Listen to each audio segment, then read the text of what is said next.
Hello, everybody. Welcome to the Buckeye Weekly Podcast. I am Tony Gerdeman, here as always with Tom Orr.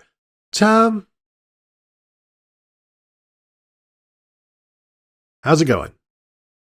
Tony, you call that a power pause? That wasn't a very bold power pause. Sorry. Try it over. Not good enough. Insufficient. Am I feeling a little feisty this morning because it's our first bold predictions show of the season? Tony, who's to say? Yeah, we are all to say that this is going to be a very contentious show. We're just going to put that out there right now. Maybe some bleeps, some name calling, just like a typical phone call between the two of us. But yes, it is our first bold prediction show of the 2022 season. Hallelujah. But we do have some additions, not changes, but some additions. One of the ones that I wanted to put in was a season-long 5-pointer. So we have our regular 1-pointers, our 5 1-pointers, our 1 2-pointer, and our 1 3-pointer per week. However, Tom, here's some of the problem with your thought, because anytime a 5-pointer hits, you add it to your score. Yours is a season-long thing, which I feel feels kind of foolish. Mine can happen every single game. So, do you see the flaw in your area and in your ways of what you've decided to do here? I like the fact that we've set this up perfectly so that people really understand how these things typically go, because a 5-pointer is supposed to be like a crazy, real black swan event, and Tony's apparently could happen any game. So, I mean, you can already see. It's an event that could happen at So it's going to happen every week. So Tony obviously already setting himself up to take advantage of the system. And is it Ohio State gains 3 first downs in a game? Is that it, Tony? This is hey, friends, if you're new to our bold prediction shows, this is how it goes. Tony's always like, bold prediction, Ohio State kicks the ball off at least once on Saturday. And it's like, that's not really bold. That's really more inevitable. And then it turns out that Tony doesn't understand the difference between bold and inevitable, and then we just kind of pat him on the head and go, that's okay, buddy, here's a lollipop. And then we move on to the next week. So that's great. How about an inevitable prediction show? Yeah, that is, here's the fun thing. Everyone looks at these, and we'll have weeks where it's like, we get 1 right each or something like that. And everyone goes, these morons, how hard can this possibly be? Well, we have great news, friends. Mm-hmm. This year, you get to find out exactly how hard this could be, because you get to be a part of the show. We are going to do these shows every week. We will track our results over the course of the season. We'll track our results, obviously, each week. But, once we put these shows out, we'll put a thread on the Huddle board at BuckeyeHuddle.com. And members of that site can put their own bold predictions in. We'll give you a day or day and a half, something like that, to put your bold predictions for the game in. We'll list all of ours, so you're not overlapping with what we do. You put all your own bold predictions in there. Tony and I will go through, pick out which the 5 1-pointers, a 2-pointer, and a 3-pointer. You'll be competing directly against us as a group. We are professionals. You still maintain your amateur status, so that's okay. You will be able to compete against us.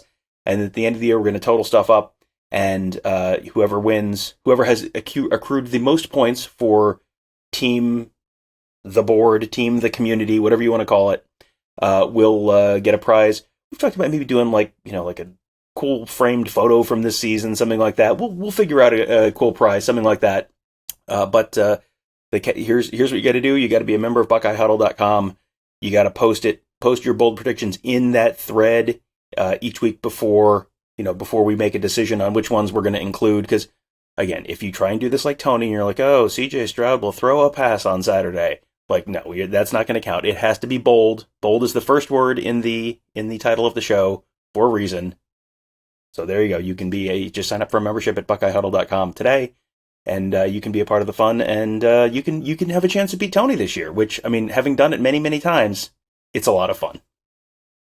Did you see recently that Nate Silver over at 538 really poo-pooed your bold predictions and displayed in all of these different graphs how only a fraction are actually bold and the rest are just like through the course of a game? This generally happens like 82% of the time. and how he extrapolates, like, you try to take that 18% of the time that it doesn't happen, and you're like, see, this is the world that we exist in. And he really, really destroyed you. So I'll send you the link if you didn't see it. I think everybody should read that. It's eye-opening. Not to me, because I'm the one who, like, Nate, you should check this out. Like, and I gave him all of the data that I had, and we pretty much saw eye to eye on that. But Tom, enough fun and games. Let's get to the bickering. Would you like to go first, sir? I would like to go first, and if you are new to this show, if you haven't paid attention to our bold prediction shows before, I'm just going to be saying two numbers here, and you're going to be going, huh, what? And if you are not new to these shows, if you remember these shows from last year, you're going to go, oh, this moron, he's doing it to himself again. Tony, 220, 220. It's going to happen. I can feel it. This is my white whale. It is going to happen. Ohio State rushes for 220 yards and passes for 220 yards. This is one that always seems like, well, I mean, they do that every week, don't they? No, in fact, they do not. And one great predictor of them not doing it is me predicting that they will do it. This is I predicted this the first 3 weeks or so last year, and they found a way to not do it in any of those weeks. And then I said, fine, I'm not doing it this week. And that was against Akron, and Tony picked it, and they did it. They only did it twice last year. They did it against Akron. They did it against Purdue. So, it takes a blowout, but a very specific kind of lopsided game for that to happen. Tony, it's going to happen this weekend. Your thoughts? The canon of the show is really, you can't dispute that. You can't bicker too much with it. Now, we have at times when we've both picked it and we've had to up the ante. So, yeah, I'm going to allow that. I think the renewed emphasis on running the ball helps you here. But it's still 220 yards is a lot for what we've seen from a CJ Stroud offense. So Notre Dame defense, no pushover as far as we know. So I'm allowing this. I didn't consider it because I just left it for you. I'm like, you know what? This is Tom's baby.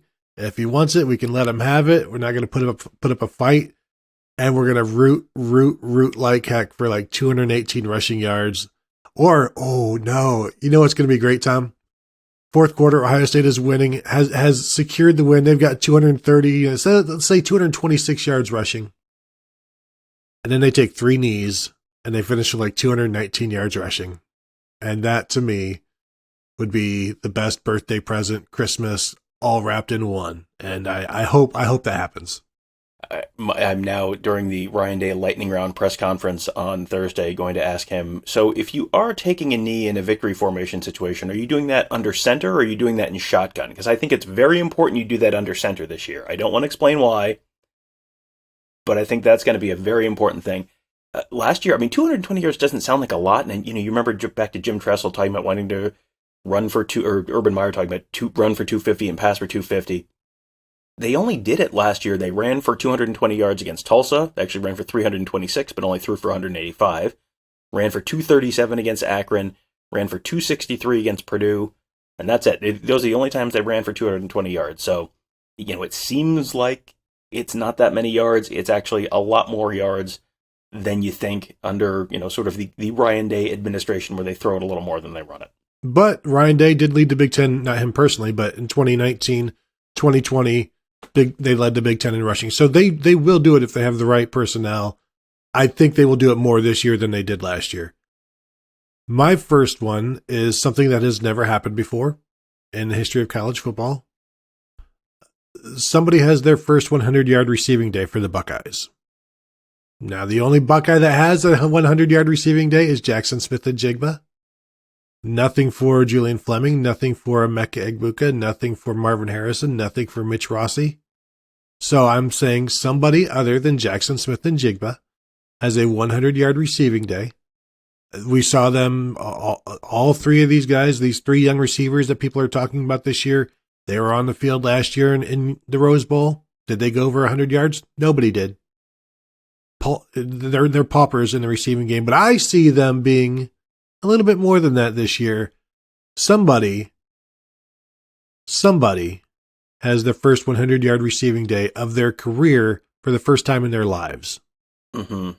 So anyway, so now people have figured out how you do this. So Someone on the Ohio State team. Have there been any personnel losses from last year's wide receiver unit that might impact the number of snaps, targets, catches that any of those guys might receive? Did they lose any receivers off last year's team, or is it the same group? Because that would make it bold if they didn't lose anyone off last year's team from the wide receiver unit. No, they did lose Sam Wiglusz. I forgot about that. Yeah, boy, that's going to change some things. So here's what you get to do now. You get to pick one of those guys, and you get to pick him to. You get to pick him to. No, two guys.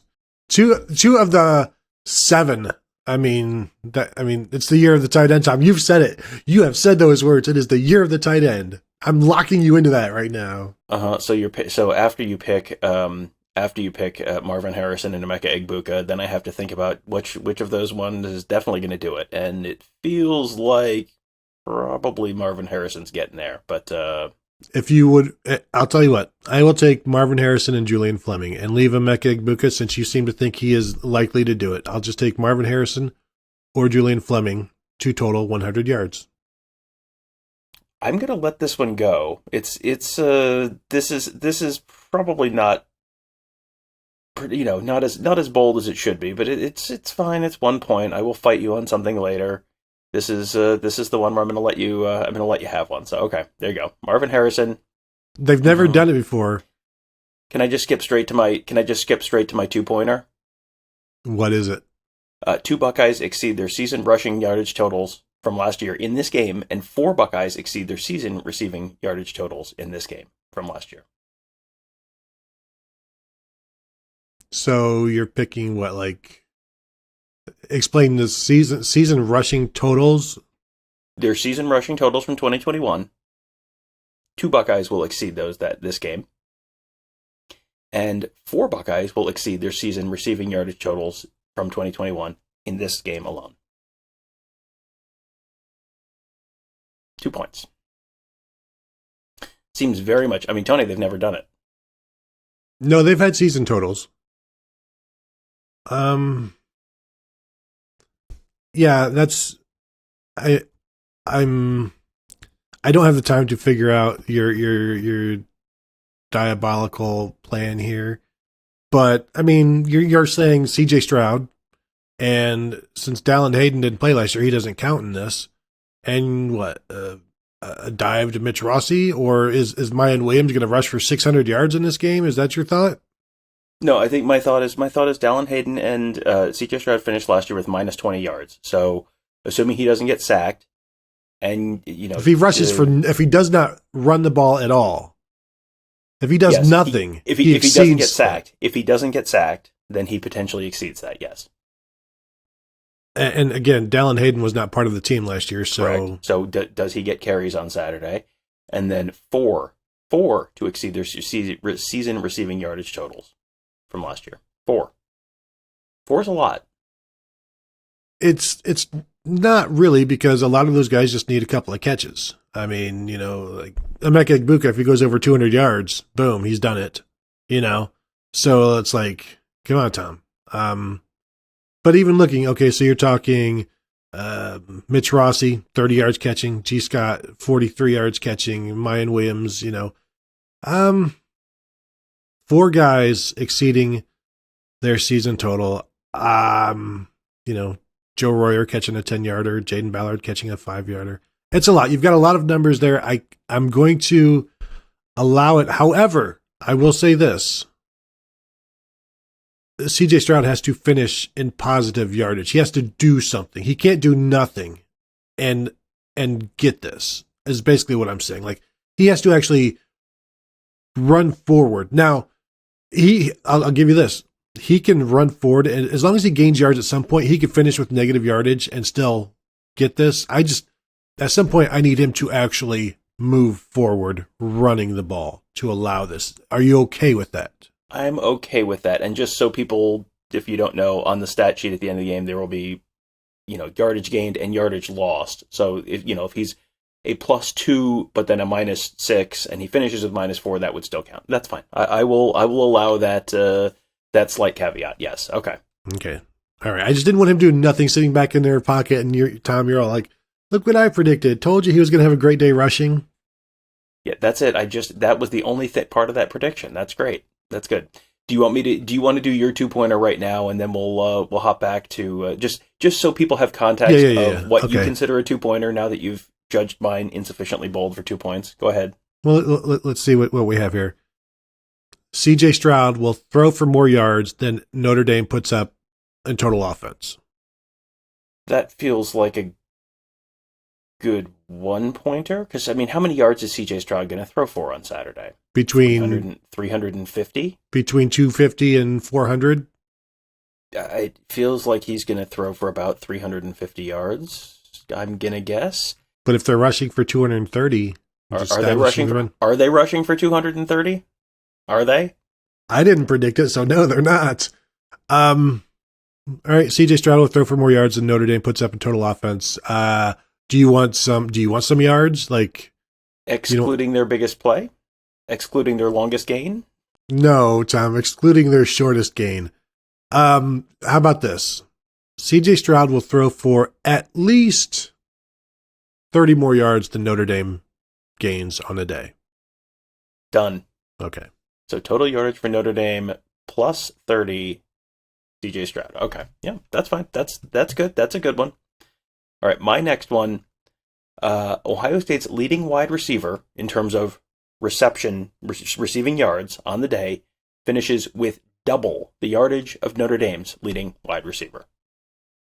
So if Notre Dame's leading wide receiver finishes with 75 yards, an Ohio State receiver would have to have 150. Yeah, I like that because it's got a very good hit rate. It's got a really, really good chance. But however, there's the Ohio State spreading things out more, and not even more, but as much as they did last year. And, there are games where like all three guys had like 120 yards. And so saying Notre Dame's leading receiver is going to be held to 60, whoever that receiver is now, they are down a receiver, but it's still Notre Dame. So they've got some guys. I like your chances on this one, and I'm in a good mood, and it's week 1, and the show is already 45 minutes long at this point. So I'm going to allow it, knowing that I'm going to get pushback on every single one of my bold predictions, which are extremely bold. So OSU's leading receiver, double the yards of Notre Dame's. Exactly. Nobody said exactly. At least double the yardage. Oh, okay. All right. Well, that makes it easier, Tom. Yeah, that does make it significantly easier if it's not exactly the same number. If Ohio State's leading receiver finishes with an odd number of yards, I'm just done. I'm out. So yes, that is. It feels quite possible. Michael Mayer, tight end, not wide receiver. I just want to make that point clear because every once in a while Tony will try and play the ball. Oh, you said leading wide receiver. I said wide receiver. Yes, I did. Oh, I just wrote down. Actually, I did write wide receiver. However, okay, so let's say this then, Tom, because I was thinking receiver overall. Even though you wrote wide receiver and I said wide receiver. I typed differently than what I think, Tom. We must exclude in that leading receiver for Ohio State any 17-yard touchdowns. And you can't not do it. You have to do this. This is canon. You have to. I have played the 17 card.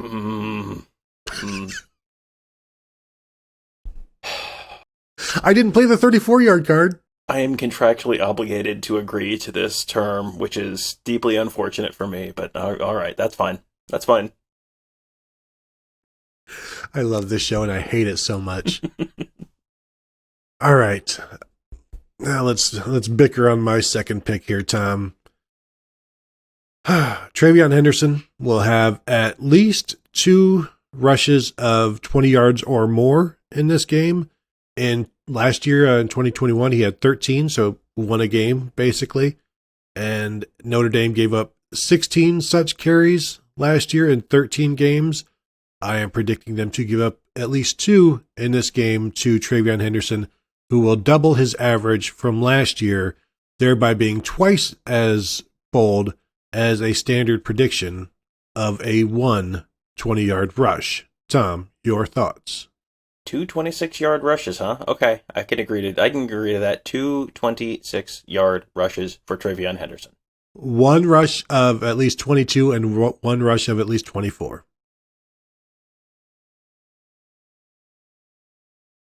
And if it's a 34-yard run, it doesn't count. There you go. That's it. There we go. Now we're in the wheelhouse. There it is. All right. Good.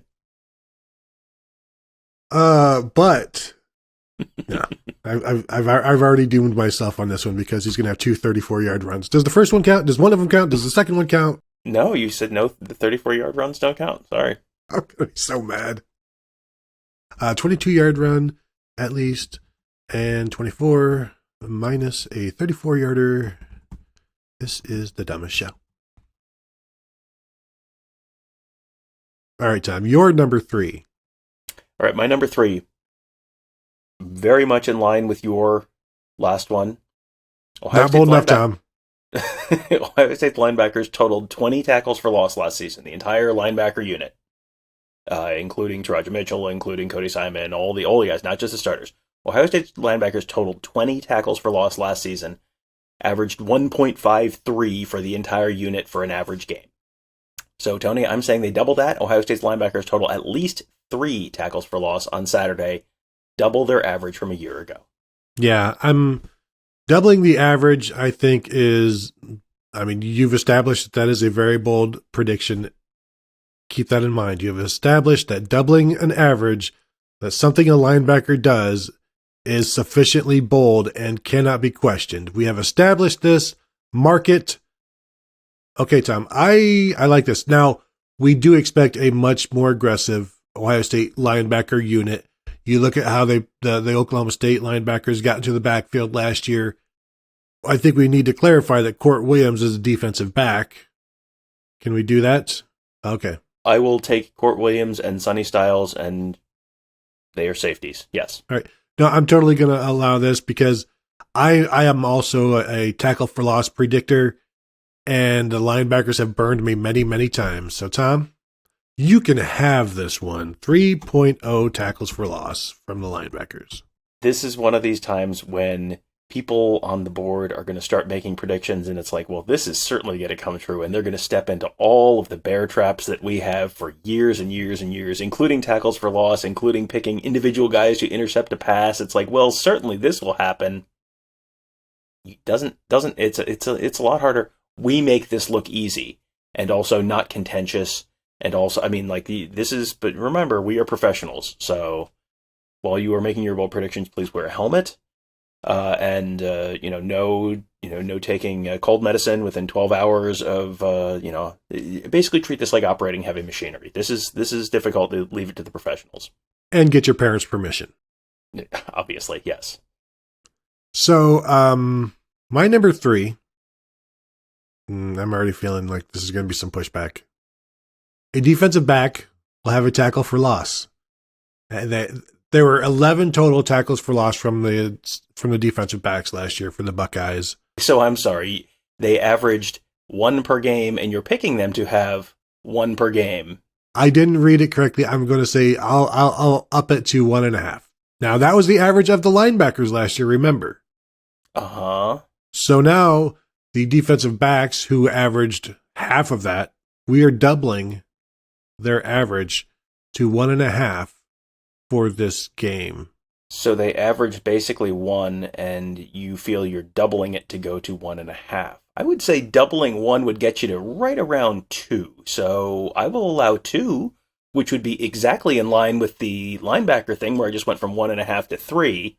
Because, Tony, when you multiply 1.5 times 2, you get 3. So when you multiply 1 times 2, you get 2. That would be the commensurate pick. And now everyone at home is going, is he just playing dumb, or is he really not know how to multiply by 11 in a season is not 1 a game, Tom. And these things are measured in halves. So that's another, I don't like this one. I'm going to skip it and come up with something else because I've been burned by the defensive backs tackle for loss at least 3 times in my life. And I know it happened last year. So 11 by 11, dividing 11 tackles for loss by 13 games, which is what Ohio State played last year, gets you to 0.846. So you multiply that times 2, that gets you to 1.69. So we're going to be rounding that up to 2. So you can't get quarter tackles for loss, or else I would go 1.75 and have no problem with that. 2 tackles. You know what? Let's do it because I don't have the energy to come up with something else. 2 tackles for loss from the defensive backs. Well, all right. I like this one. No, I like this one now. 2 tackles for loss. Nearly tripling their average from last year. Yes, he really is that stupid. Just to answer the question from earlier. I don't want to say which question because it might confuse Tony. All right, you're number 4. Tony, since the 2015 season, Ohio State has faced 10 opponents ranked in the top 5.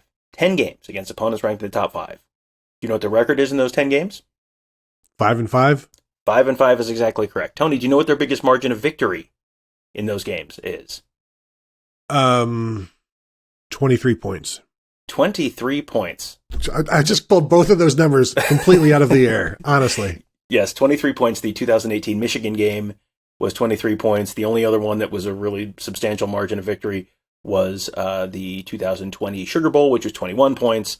Outside of that, they won 27-21 against Wisconsin in the Big Ten Championship game, 39-38 against Penn State in the 2017 game, and 30-27 against Michigan in overtime in 2016. So, Tony, since you knew those 2 numbers, certainly you know what my next sentence is going to be. Ohio State will win by 24 points? Ohio State will beat that margin of victory and win by at least 24 points, their biggest margin of victory against a top 5 opponent in the last 10 games. I mean, that's bold because we're talking, almost a touchdown more than the line. So I can't argue this, unfortunately, which, now I'm going to be rooting for a very close game. Of course, not for any reason. You just want to see something. You want to see some good action. You want to see a lot of drama. It has nothing to do with the bold prediction show, even though I just said, and now I want to see a close game immediately after you put the 24 points out there. But no, I will allow that. I have nothing can't even bicker with it, unfortunately, or fortunately for those listening. My number 4, getting back to, we've established that doubling something makes it bold. Tommy Eichenberg will double his average tackle per game total from last year. He averaged 5 tackles per game last year. He went over his average last year just 4 times, and that's because of the 17 tackles. The 17 tackles in the Rose Bowl is the outlier here. He never went double his average other than that Rose Bowl. So I'm predicting him to do something that he only did once last year and had 12 opportunities to do it after he established his average. Only did it once. I'm predicting him to double his average total tackles from per game from last year, which was 5 to now 10. Tony, I'm sure our listeners are smart enough to realize the thing that I recognized about 3 words into your first sentence on this one. How many games did Tommy Eichenberg start last year? I can actually give you that to you right now. I feel like the answer is like 4, maybe? Well, he started the first 3, and then he started the Rose Bowl. And then he rotated in back and forth with Cody Simon, playing a lot of snaps, Tom. I feel like if we're really going to do this in the double sort of milieu that we have established with the linebacker tackle for loss and the defensive back tackle for loss, you can total up the number of tackles that Ohio State's linebackers had last year, and maybe we could do something with that number. How about his average tackles and starts? What is his average number of tackles and starts? I don't know. I've got to tell you that here in 1 second, and I may not like it. So we've got the 17. Okay, yeah, no, we like it. We like it. He had 26 tackles in his starts.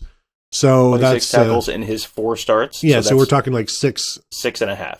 So I'm going to say, give me 12. I will give you 12. I will give you 12. That's right. good. We're putting a lot of faith in this guy. And I think there's going to be opportunities for tackles with the running game. So I will go, if you're going to give me 12, I will begrudgingly take it. No, you already said it. No, I was just going to make sure the listeners just knew. I'm just going to get this on the record. Yes, I recognize that double 6.5 is actually 13. I'm just being nice to Tony right here. So, but I also asked for it. So you did. You did. All right. My last 1-pointer, Tony. Ohio State scores touchdowns on 100% of their red zone trips. Okay. I mean, that's... How often did they do that last year? I could probably look that up. That's a tremendous question. I can tell you.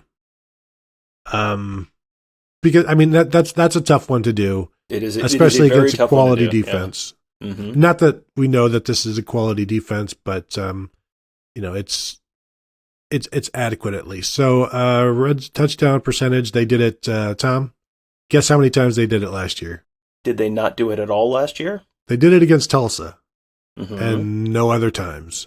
Yeah. Okay. Well, so this should actually probably be more than a 1-pointer is what I'm hearing. I will allow 1 point. And again, this is how people now, I mean, if you're new to the show, now you got it. You understand how this all works. And then in a miracle, I will end up winning anyway. And, because Tony, you know what ball doesn't do? Lie. But this is an accidentally bold prediction from you because you didn't even know. It's like, oh, you're like, I see the oh crap in your face as I'm telling you that it never happened. It only happened once last year. Like, oh, geez, what have I done here? But if you want to make that a 2-pointer, unfortunately, we've already agreed on your 2-pointer. So it's just going to have to be a 1. We'll make that a 1. That's fine. All right. 100% in the red zone. TDs. I mean, it's bold. It is. It's a good 1-point bold prediction. Here's my 5th one. My last 1-pointer. The Ohio State defense will hold Notre Dame to 33% or worse on third downs. Notre Dame was held to 33% or worse 4 times last year. Ohio State held opponents to 33% or worse 5 times last year. So after I picked something that happened 1 out of 12 times, you're picking something, or 1 out of 13 times, you're picking something that happened 4 and 5 times out of 13 times? Yeah, but yours was an accident. You did yours. Well, tell me. What was, let's go down, let's shave off, like, on the Notre Dame one, you said 4 times, it was 33% or less. So let's shave off the top 2. What was the second lowest number for them? I'm not even going to make you do the lowest. I'm going to meet you in the middle. What was the second lowest third down percentage last year? The second lowest is 23. That's too low. 25%. Now they had I'll take 28.5%. I can make that work. Yes, I can make that work. 28.5. No, that's fine. That's a good. We're not, again, there's a decent chance Tony thinks that's right in the middle of 25 and 33. I think it's better than 50-50 that he thinks that's the middle point, which is fine. That's good. It worked out for everyone. No, I was going to go 34% just to see if I could get it, and I went too far the other way just out of kindness. So 3-pointers now? 3-pointers now, yes. And so the 3-pointers, if you're new to the show, the 3-pointers are very bold. A lot of times these get very complicated. There are lots of caveats thrown on them. But, this is if you hit a 3-pointer, you've really called a pretty remarkable shot. So, I guess, you want me to go first? I'll go first. Last season, Ohio State had 12 interceptions, essentially 1 per game on average. Ohio State has 3 interceptions on Saturday, and 2 of them are by players who did not have an interception last season. How can I say no to that? How could you say no to that? That's a fun one. It's got everything you need. It's got drama. It's got intrigue. It's got romance. Love it. It's got guys, not quite picking individual guys to get interceptions, which is always an absolute death trap. But that 3 would be a lot of interceptions, and guys who did not have an interception last season who could, plausibly have one. I mean, you could throw like Sonny Styles in this if you wanted to, but Tanner McAllister, Josh Proctor, Lathan Ransom, Jordan Hancock, J.K. Johnson. Those are the 5 guys who I'm kind of leaning on to get. Linebackers? Linebackers, yeah. I just looked at the defensive backs there, but yes. So and potentially could Mike Hall have an interception? Like, yes, Mike Hall could have an interception. We have seen defensive tackles have interceptions before. So, yes, so 3 picks, 2 by guys who did not have one last season. That's a 3-pointer. Now, Tony, why don't you disappoint the people and tell them what you're trying to pass off as a 3-pointer? Zach Harrison, Ohio State defensive end, outproduces Notre Dame defensive end Isaiah Foskey in impact plays. We're talking tackles for loss, forced fumbles, fumble recoveries, sacks by at least 1. Now, Tom, I know you don't think that's much. Zach Harrison, 12 impact plays last year. Isaiah Foskey, 31.5. So he had 6 forced fumbles last year, and 2 fumble recovers. So that's like just fumbles alone. He had 8 that he was involved in. Zach Harrison, 12 total impact plays. I'm saying Zach Harrison doesn't just outdo him by 0.1 tackles for loss. I'm saying it's at least 1 full impact play where, and Isaiah Foskey is going to be playing more snaps than Zach Harrison. Harrison in that rotation. Harrison, obviously has been wanting for a while in terms of being this productive guy. And so now I am saying he's going to outproduce Isaiah Foskey, a first-round NFL draft pick. What year was that? Next year. I'm just Googling just to make sure Isaiah Foskey's not hurt or something, because this seems like something you're trying to slide something past me that I'm not aware of. Doesn't appear to be hurt, so okay.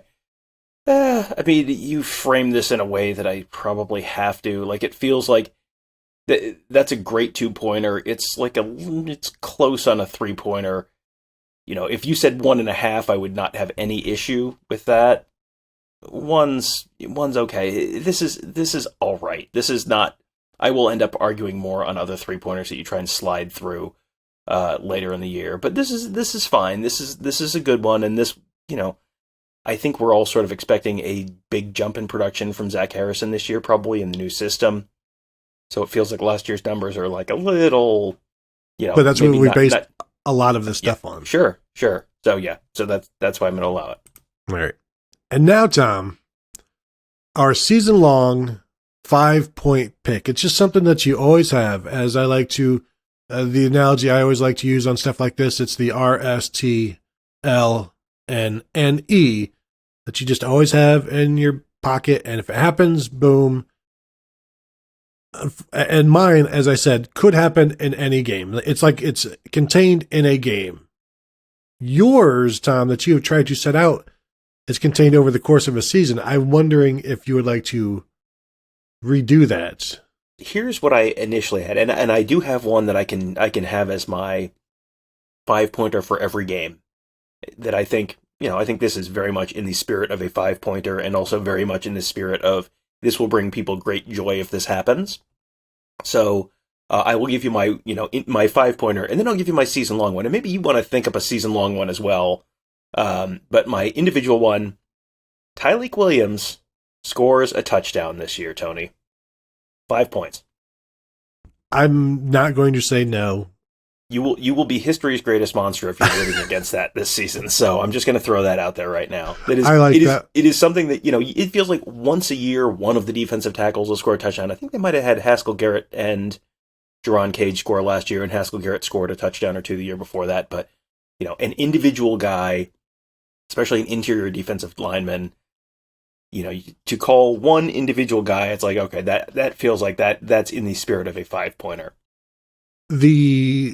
I like this because it's something that is rare. However, it happens like every year for a defensive tackle, and sometimes a couple of years, like last year, Haskell Garrett and Jerron Cage, as you said.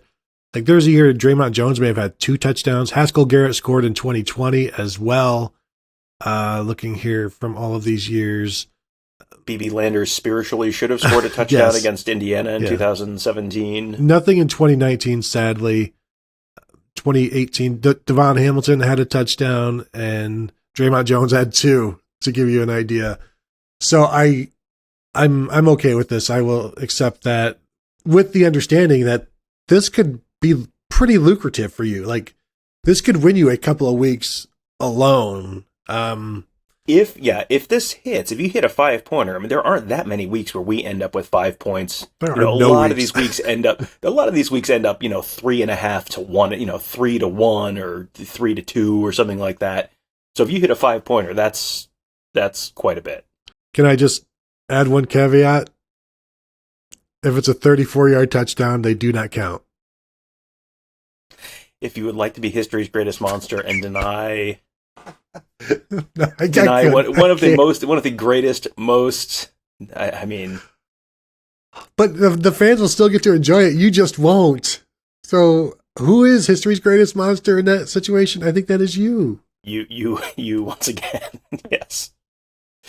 All right. So what is your All right. Now, this is something that rarely happens. Over the last 6 years, that's 5,708 plays. It has happened just once.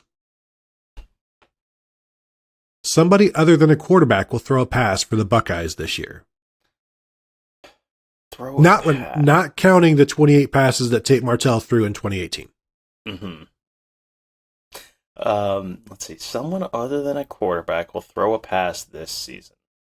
It hasn't happened since Drew Chrisman a couple years ago, and hasn't happened since 2016 is when I started the counting, and has happened just once since 2016. Happened a couple of times in 2015 with Jalen Marshall, or no, that was 2014. Like Braxton Miller and Cameron Johnston each threw a pass in 2015. Yeah, I'm just thinking back to see if they have any like converted quarterbacks playing skill positions. Brandon Ennis next year. Yeah. Jack Sawyer. You got to give me that one, though. If you want it to be Jack Sawyer throws a touchdown pass, I'll give you 10 points instead of 5 for that one. Because this to me feels like I've got a pretty good chance of it hitting. But it never happens. How about completes a pass? Not just throws a pass, completes a pass. And I thought that might be where you would go. And I don't think that's unfair. So we will. I can go ahead and do that now. But what you've done is you've made this into a 50-50. Like you've cut my likelihood of it happening in half. So I think we should double my point value. See, and the problem you're running into here is that while this has not happened, someone on our board posted a Kenyon Rambo career highlight video, and I started watching that, and there were at least 1 or 2 Michael Wiley passes. So in my brain, this happened twice yesterday. Tony, what do you mean? This is barely bold. Now, if Michael Wiley was on the team, like the over/under of passes for him alone would be 3.5. My hope here is there's some sort of a wildcat package, and Travion Henderson does some like some little pitch passes, and yeah, like a jump pass feels like that's. We'll do a completes a pass. I'm good with that. And now your season. Yeah, my season long one, and you can think about this one, and this frankly probably should be more than 5 points. Maybe we need to come up with a season long 7-pointer. Ohio State scores rushing and passing touchdowns from the opponent's 17 and 34-yard line, and either a rushing or passing touchdown from their own 17 and 34-yard line. That would be 66 yards and 83 yards over the course of the season. Just for the record, last year they only had 1 play from scrimmage of over 80 yards. That did not go for a touchdown. So really, this really should be like a season-long 10-pointer more than a 5-pointer. This is like a bingo card. This is very much a bingo, and it's they'll do the rush. You feel like they're gonna do the rushing and passing touchdowns from the plus side of the field. That's there's a little bit of luck in there, but they're gonna score enough that probably they're gonna do that. But then the other side of the field, 66 yards and 83 yards. Those are 2 long and pretty random numbers. Okay, give me those again because it was 17 to 8. Like, go ahead and give it to me again. Rushing and passing touchdowns from the opponent's 17 and 34-yard lines. Which, frankly, you could get. I mean, when was the last time Ohio State running back had exactly a 34-yard touchdown rush? I don't know the answer to that, but that doesn't feel like that's a given to happen in any individual season. And then either a rushing or passing touchdown from their own 17, their own 17 and 34-yard line. And frankly, feels like any kind of touchdown, like a punt return touchdown from the opponent's 17 should count too, probably. So now, I agree. This is like a 10-pointer. It's a lot of checking off the boxes. Now, then this brings up the question: do we tally points all season long? Well, I think we have individual champions, and then we have season-long champions. Yes, I think we pretty much have to, and that would be a good way to compete against the listeners as well. All right, so my 10-pointer now, and I'm just going to come up with this off the top of my head. Let's say 4 Buckeyes have plays of at least 80 yards. That's a good one, because last year, again, they only had 1 play of 80 yards. So 4 Buckeyes. That's a tremendous one, yes. Another one that I thought of that might be good, and maybe this is one that listeners want to take. C.J. Stroud runs, throws, and catches a pass for a touchdown.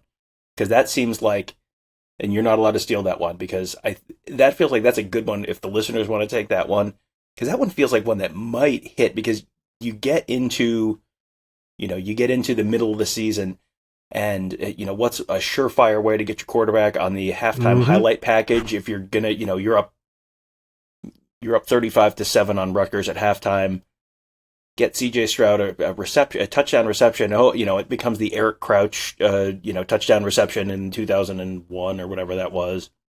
That became the highlight that you saw on all of his Heisman package highlight things. This feels like maybe it's not even, maybe this is like more of a 5-pointer than a 10. Just because it feels, he hasn't done it, but it feels like that's exactly the kind of thing you would do if you were kind of mounting a Heisman campaign, and they're probably going to have games where you could do it.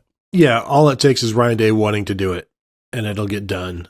So I like that one. Like maybe to make it a 10-pointer, but it wouldn't be a season-long thing. It would be like, this has to be his first score. The first touchdown accounted for this season is a catch, but that's not exactly in the spirit of the season-long thing. So I think we weren't as contentious as normal because this is a season opener, and neither one of us is behind the 8 ball right now, and neither one of us is like totally annoyed by the other from all of the podcasts that we have to do together. At least I'm trying not to be. I'm trying to be the bigger person here. We haven't traveled together since the Rose Bowl. So yeah, it's been the spring game. That wasn't an overnight trip. Maybe for you it wasn't, but I stayed there. Anything else, Tom? I think we've got it done. I think there's a lot here. So a lot for people to consider as you put your own together. I know what you're going to want to do. You're going to want to copy mine, but as Tom said, these are the ones you cannot have. And I know you don't want to. You got to come up with your own. And so good luck to you. We look forward to seeing them and look forward to most especially judging them. The best part of this show, it's not the winning. It's the hostility, the haggling. Yes, that's where this show really thrives.